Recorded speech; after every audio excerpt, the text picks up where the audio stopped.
Саламатсыздарма, құрметті әріптестер. Бүгін қтж жариялайтын боламыз күнделікке. Яғни мектеп көрсетемін. Мектеп, журналдар.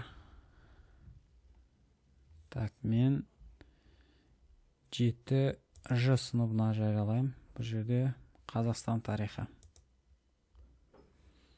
Мына жерде күнтізбелік жоспарлауға барам. Өзім таңдайым. Так, 7Ж-ны таңдайым. Қазақстан тарихы. Қарау. Қарасаңыздар, бар толып болған уже, я. Енді мына жерде қтж-ға көшіру дегенді басам. Оқу жылы 2023-2024 пән. Қазақстан тарихы. Так, мына жерде 7Ж-ны таңдайым.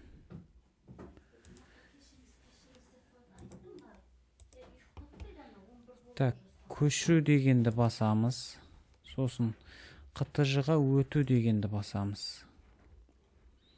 Мына жерде қарасаңыздар, толық жылға жариялайым. Мін тақырыптар барлығы. Мына жерде жариялау дегенді басам. Жариялау. Үлестіру дегенді басам. Мына жерде де толық жылға әрі қарай.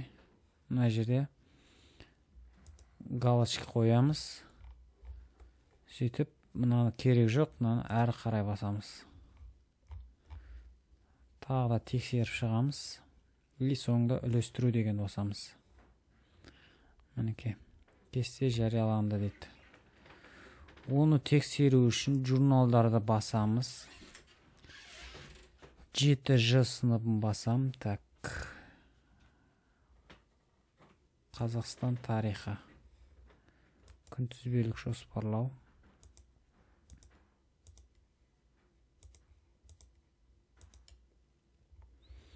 Мінеке, жарияланғанда осындай болып тұрады. Көрдіңіздер ме? Мына жерде ссылкалар жоқ болып кетті, андай сабақтың. Ол мынандай ішінде тұрады.